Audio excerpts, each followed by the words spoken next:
to both rectify this injustice, but also ensure that no others who have come to the UK to live and work do not suffer in the same way as the Windrush victims? Prime Minister.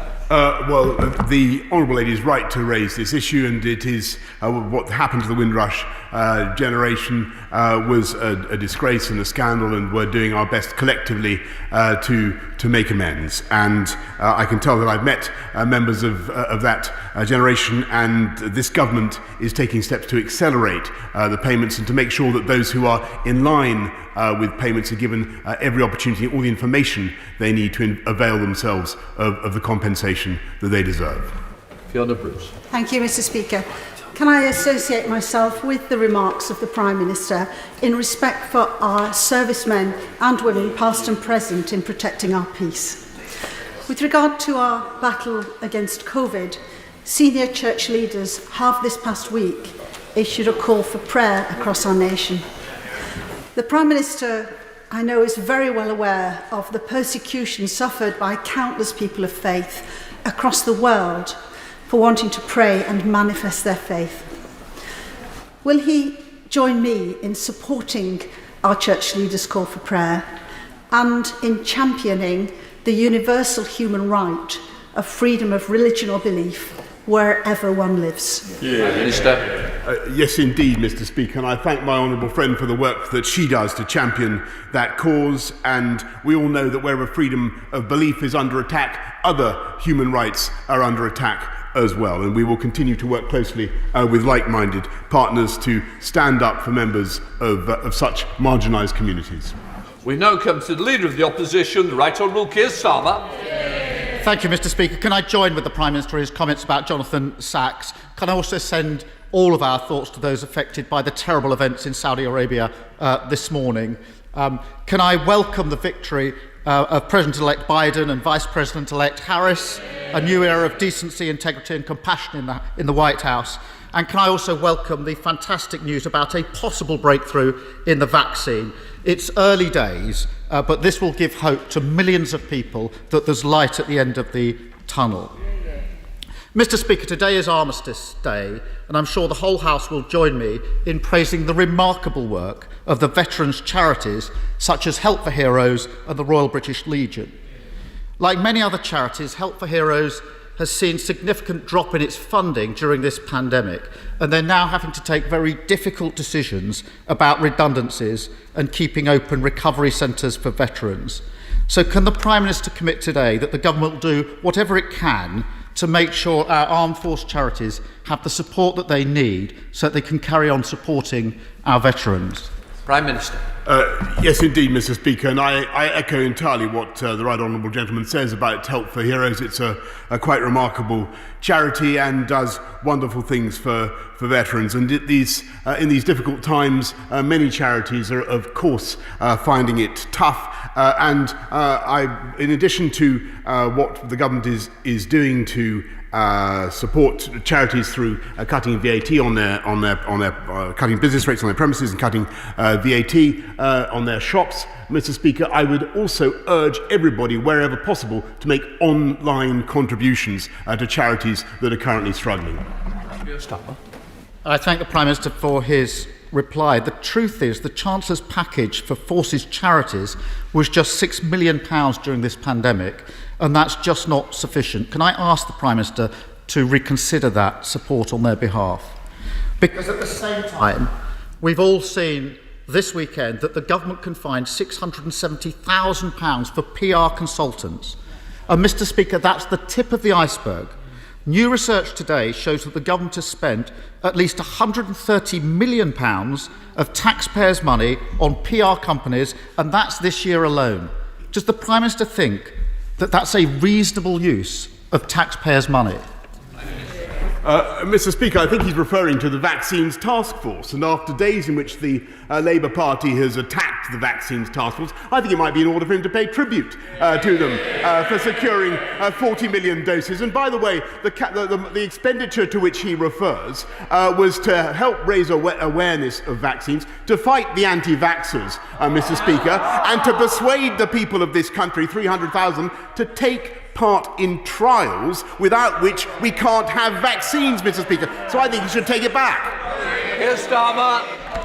Mr. Speaker, nobody's attacking individuals. Everybody's supporting the vaccine. £130 million, Prime Minister. There's a real question about the way that contracts are being awarded, about basic transparency and accountability. And I know the Prime Minister doesn't like that. This is not the Prime Minister's money, Mr. Speaker. It's taxpayers' money. The Prime Minister may well not know the value of the pound in his pocket, but the people who send us here do, and they expect us to spend it wisely. Let me illustrate an example of the government's lax attitude to taxpayers' money. Earlier this year, the government paid about £150 million to a company called Iandel Capital to deliver face masks. Can the Prime Minister tell the House how many usable face masks were actually provided to NHS workers on the front line under that contract? Mr. Speaker, we're in the middle of a global pandemic in which this government has so far secured and delivered 32 billion items of personal protective equipment. And yes, it is absolutely correct, Mr. Speaker, that it's been necessary to work with the private sector, with manufacturers who provide equipment such as this, some of them more effectively than others, Mr. Speaker. But it's the private sector that in the end makes the PPE. It's the private sector that provides the testing equipment, Mr. Speaker. And it's the private sector that, no matter how much the party opposite may hate them, it's the private sector that provides the vaccines and the scientific breakthroughs, Mr. Speaker. Keir Starmer. The answer is none. Exactly. Not a single face mask at a cost of £150 million. Mr. Speaker, that's not an isolated example. We already know that consultants are being paid £7,000 a day to work on test and trace, and a company called Randox has been given a contract without process for £347 million. That's the same company that had to recall 750,000 unused COVID tests earlier this summer on safety grounds. And there's a sharp contrast between the way the government sprays money at companies who don't deliver and their reluctance to provide long-term support to businesses and working people at the sharp end of this crisis. The Chancellor spent months saying that extending furlough was, these were his words, not the kind of certainty that British businesses or British workers need, only then to do a U-turn at the last minute. Yesterday's unemployment figures show the cost of that delay. Redundancies up by a record 181,000 in the last quarter. What's the Prime Minister's message to those that have lost their jobs because of the Chancellor's delay? Prime Minister. Mr. Speaker, with great respect to the right honourable gentleman, he knows full well that the furlough programme has continued throughout this pandemic. It went right the way through to October. It's now going through to March. It's one of the most generous programmes in the world. 80% of income supported by this government. An overall package of £210 billion, Mr. Speaker, going in to support jobs, families and livelihoods throughout this country. I think this country can be very proud of the way we've looked after the entire population when we are going to continue to do so. And he should bear in mind, Mr. Speaker, that the net effect of those furlough programmes, all the provision that we have made, is disproportionately beneficial for the poorest and neediest in society, which is what One Nation conservatism is all about, Mr. Speaker. Keir Starmer. Mr. Speaker, the Prime Minister must know that because the furlough wasn't extended until the last minute, thousands of people were laid off. And the figures tell a different story. Redundancies, as I say, record high, 181,000, 780,000 off the payroll since March. ONS saying unemployment is rising sharply. So much for putting their arms around everybody. The trouble is that the British people are paying the price for the mistakes of the Prime Minister and the Chancellor. If they'd handed contracts to companies that could deliver, public money would have been saved. If they'd extended furlough sooner, jobs would have been saved. If they'd brought in a circuit breaker when the science said so, lives would have been saved. Let me deal with another mistake. The Chancellor's repeatedly failed to close gaps in support for the self-employed. Millions are affected by this. It's bad enough to have made that mistake in March. But 7 months on, the Institute of Fiscal Studies says the scheme remains, their words, wasteful and badly targeted for the self-employed. The Institute of Directors, many self-employed continue to be left out in the cold. After 7 months and so many warnings, why are the Chancellor and the Prime Minister still failing our self-employed? Mr. Speaker, unquestionably this pandemic has been hard on the people of this country, and unquestionably there are people who have suffered throughout the pandemic, and people whose livelihoods have suffered. But we have done everything that we possibly can to help. And as for the self-employed, Mr. Speaker, 2.6 million of them have received support at a cost of £13 billion. Quite right, Mr. Speaker. We've also, of course, as he knows, uprated universal credit. That will continue until next year, Mr. Speaker. He now champions universal credit, by the way, and calls for it uprating to be extended. He stood on a manifesto, Mr. Speaker, to abolish universal credit. Keir Starmer. Mr. Speaker, the Prime Minister just doesn't get it. I know very well that the Self-Employment Income Support Scheme has been extended, but the Prime Minister must know that scheme simply doesn't apply to millions of self-employed people. They've been left out for 7 months. And there's a real human cost to this. This week on LBC, I spoke to a self-employed photographer called Chris. He said to me, our industry's been devastated. There's 3 million of us that have fallen through the cracks. Our businesses are falling, absolutely falling, and crashing each day. He asked me to raise that with the Chancellor. I'll do the next best thing. What would the Prime Minister say to Chris and millions like him who are desperately waiting for the Chancellor to address this injustice? Prime Minister. Mr. Speaker, what I would say to Chris and what I say to the Right Honourable Gentleman and to the whole country is the best way to get his job working again, the best way to get this country back on its feet is to continue on the path that we are of driving the virus down. And I'm grateful to the people. This is a week, Mr. Speaker, since we entered into the tough autumn measures that we're now in. I'm grateful to the people of this country for the sacrifices that they're making. And I'm particularly grateful to the people of Liverpool. And elsewhere who are now taking part, tens of thousands of people in Liverpool, taking part in the mass testing work that's going on there. And it's fantastic news that we now have the realistic prospect of a vaccine, Mr. Speaker. But science has given us two big boxing gloves, as it were, with which to pummel this virus, but neither of them is capable of delivering a knockout blow on its own. And that's why this country needs to continue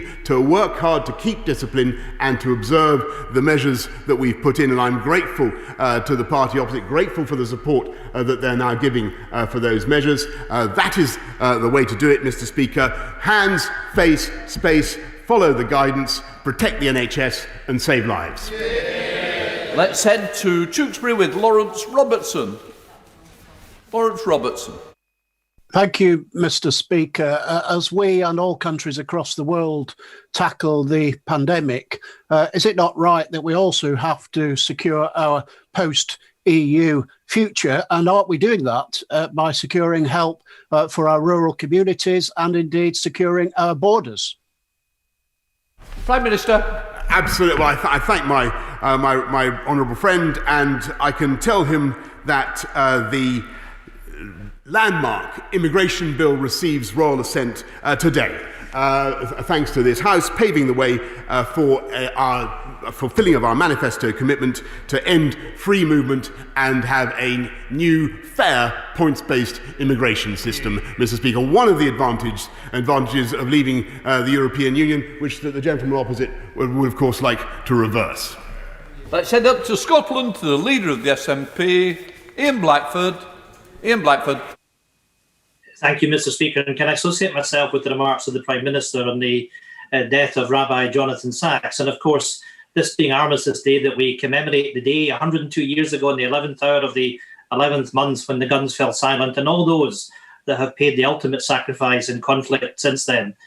And of course, I would wish to send our best wishes to Joe Biden and Kamala Harris in winning the election in North America, and look forward to the leadership that they will show on issues of climate change and the issue of fighting back against COVID, amongst other things.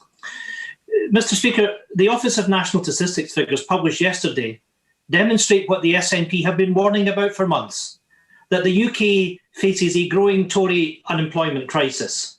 It is now beyond doubt that the Chancellor's last-minute furlough U-turn came far too late for thousands who've already lost their jobs as a result of Tory cuts and delays in the dither that took place. UK unemployment has now risen to 4.8%. Redundancies are at a record high, and nearly 800,000 fewer people are in employment. To support those who have lost their incomes, will the Prime Minister now commit to make the £20 uplift to universal credit permanent and extend it to legacy benefits so that no one, Prime Minister, is left behind?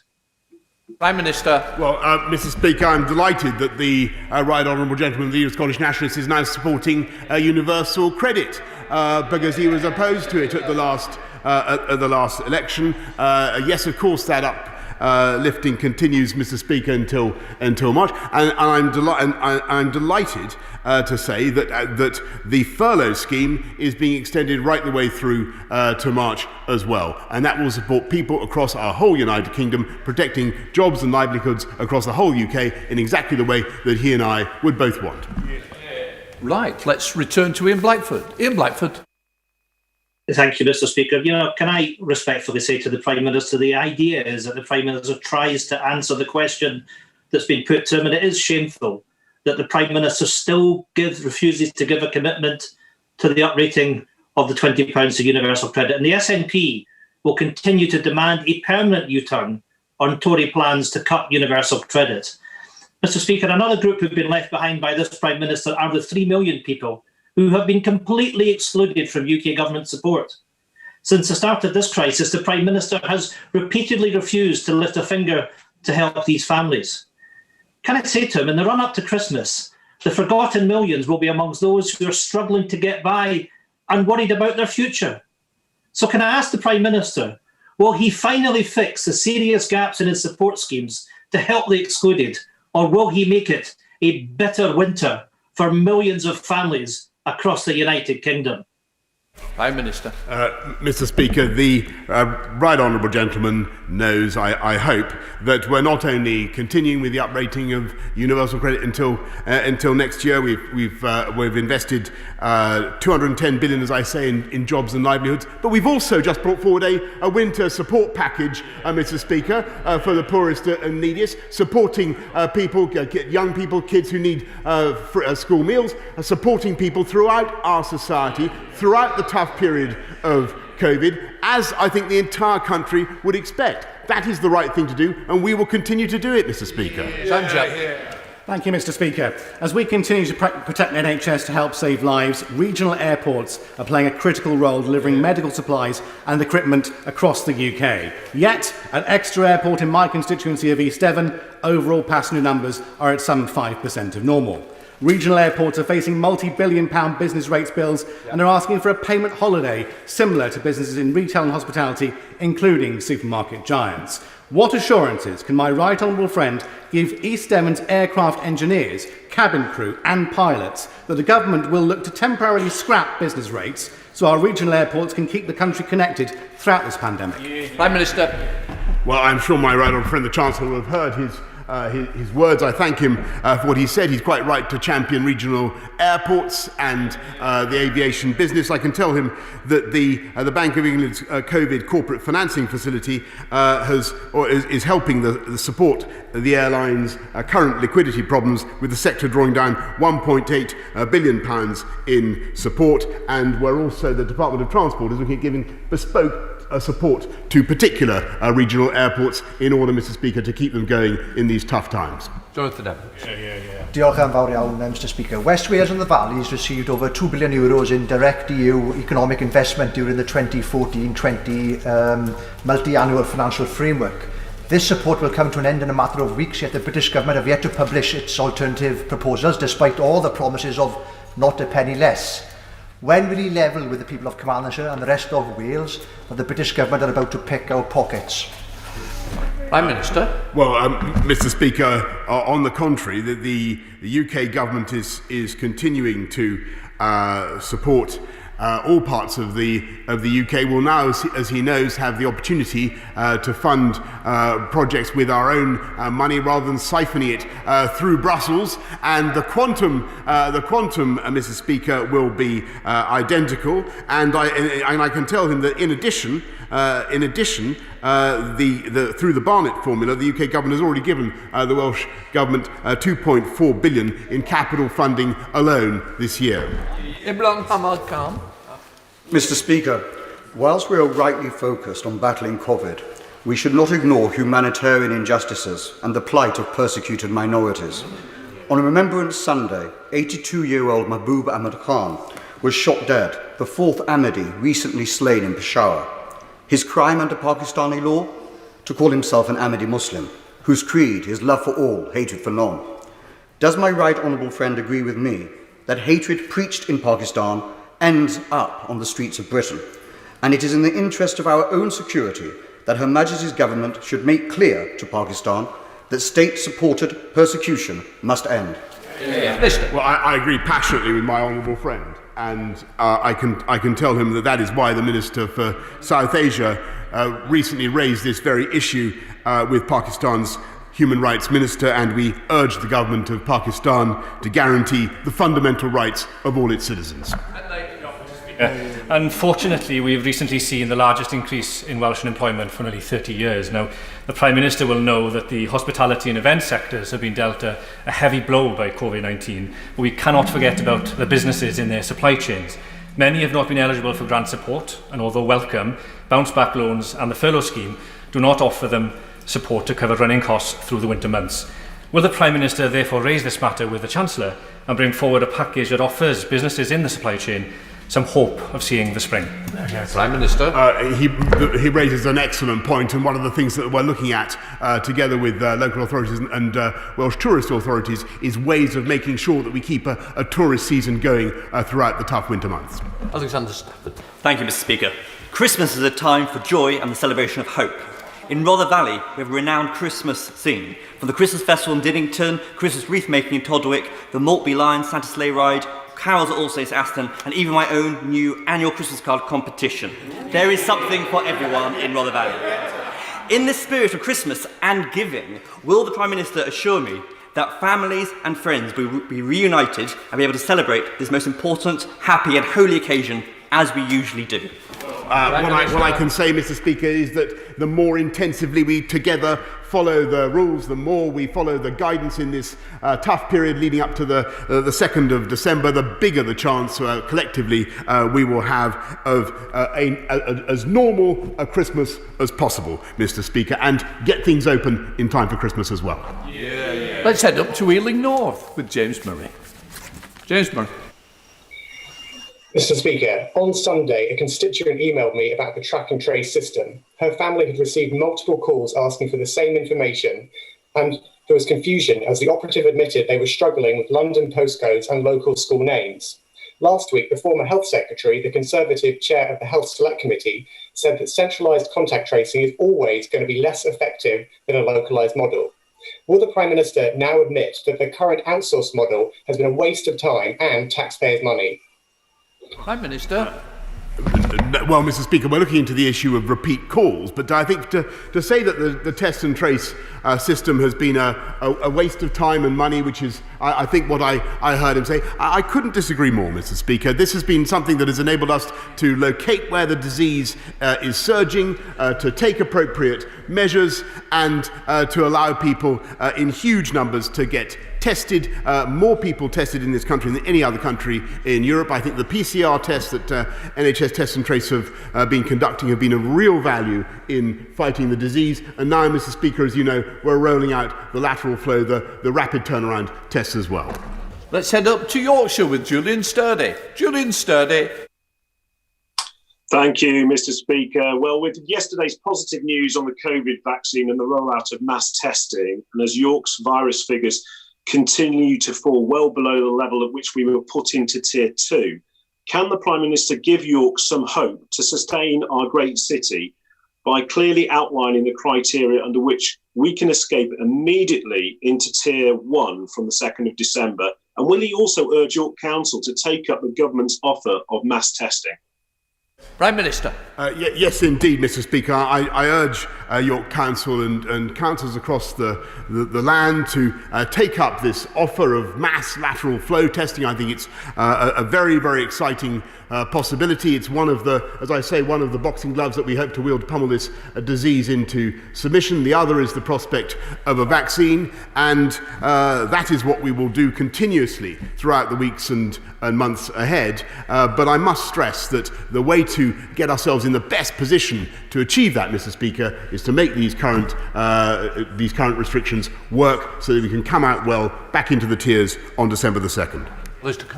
Thank you, Mr. Speaker. The Prime Minister will doubtless recall meeting my constituent Ronnie Norquay on board his crab boat Carvela when he visited Stromness in Orkney in July. I know that Mr Norquay told the Prime Minister about the problems caused by the Migration Advisory Committee classing deckhands as unskilled labour. Since his conversation, which must have landed quite well because he was allowed back onto dry land safely, the Migration Advisory Committee has changed their advice so that deckhands are now regarded as skilled labour for whom visas can be issued. The Home Secretary, unfortunately, refuses to implement that advice. Will he put this Home Secretary straight on this one, please? Get it sorted.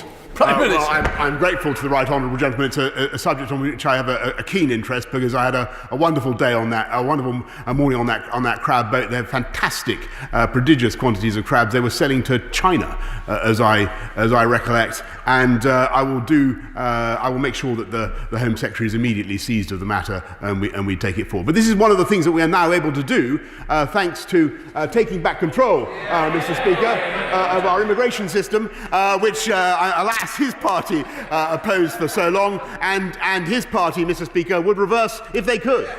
Neil O'Brien. Thank you, Mr. Speaker. I strongly welcome the introduction of the National Security and Investment Bill today. Does the Prime Minister agree with me that when countries trample human rights at home and threaten our allies abroad, they shouldn't expect to be able to buy up strategically important industries in this country with no scrutiny, not least where they refuse the same kind of investments in their own countries? Yes, Mr. Speaker, one of the many merits of the excellent conversation I had yesterday with President-elect Joe Biden was that we were strongly agreed on the need for the United Kingdom and the United States to stand together, to stick up for our values around the world, to stick up for human rights, to stick up for global free trade, to stick up for NATO, Mr. Speaker, and to work together in the fight against climate change, Mr. Speaker. And it was refreshing, I may say, to have that conversation. I look forward to many more. Thank you very much, Mr. Speaker. The Prime Minister spoke for many of us when he took a call yesterday to congratulate President-elect Biden and Vice President-elect Harris on their emphatic win in the US presidential election. So does the Prime Minister now have any advice for his erstwhile best friend, President Trump, whose continuing refusal to accept the result is both embarrassing for him and dangerous for American democracy? Prime Minister. Well, Mr. Speaker, I had and have a good relationship with the previous president. I do not resile from that. It is the duty of all British Prime Ministers to have a good relationship with the White House. But I'm delighted to find the many areas in which the incoming Biden-Harris administration is able to make common cause with us. In particular, it was extremely exciting to talk to President-elect Biden about what he wants to do with the COP26 summit next year, Mr. Speaker, in which, as you know, the UK is leading the world in driving down carbon emissions and tackling climate change. Chris Clarkson. Thank you, Mr. Speaker. This Armistice Day restrictions mean that we can't mark the occasion with services as we normally would. However, in Haywood and Middleton, veterans associations are following the guidance to mark the day in a COVID-safe way. Will my right honourable friend, the Prime Minister, join me in praising them, the Royal British Legion, and indeed everybody across the United Kingdom who are doing their best to make sure that we can pay tribute to those who made the ultimate sacrifice?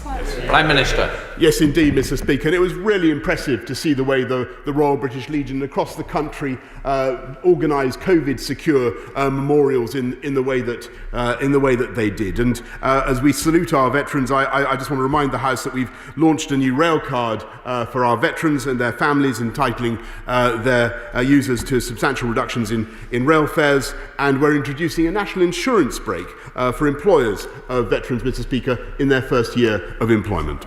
Let's head up to Lancashire with Kate to Learn. Kate to Learn. Thank you, Mr. Speaker. Every day there's a new story about dodgy contracts signed by this government. Research by Tussell, the data provider, shows that the government takes an average of 2.5 months to publish COVID-related contracts exceeding the legal limit of 30 days. Will the Prime Minister commit to publishing all contracts within the legal limit? And does he accept that failure to address this scandal mires his government's awarding of public contracts? Prime Minister. Mr. Speaker, of course we publish all contracts, and quite right. But I would just respectfully remind the honourable ladies, I reminded the right honourable gentleman earlier on, it is absolutely necessary in a massive global pandemic to work with the private sector, not to scorn them or despise them, but to understand that it is they who make PPE, it's they who make the tests, and indeed, as I said, it is thanks to the researches of giant conglomerates, Mr. Speaker, giant conglomerates which they would break up if they could, that we have the possibility of a vaccine. Andrew Salute. On Armistice Day, as we remember those who gave their lives for our country and those who still serve, will the Prime Minister give a positive response to the Living in Our Shoes report to make life better for armed forces families? These wonderful people put up with more separation, moving of family homes, and worry about the safety of their loved ones than anyone else, and looking after them should be a national priority. Prime Minister. Mr. Speaker, our armed services simply could not function without the support of their families, and I thank him for what he's doing also to raise this issue and for the comprehensive piece of research that he refers to. And we are making good progress, Mr. Speaker, in increasing childcare provision for armed services families, and also support for employment of partners of members of the armed services. In order to allow the safe exit of honourable members participating in this item of business and the safe arrival of those participating in the next, I'm suspending the House for 3 minutes. Order.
Order to ask the Secretary of State for Housing, Communities and Local Government if she'll make a statement on the plans to prevent homelessness and protect rough sleepers during the second national lockdown.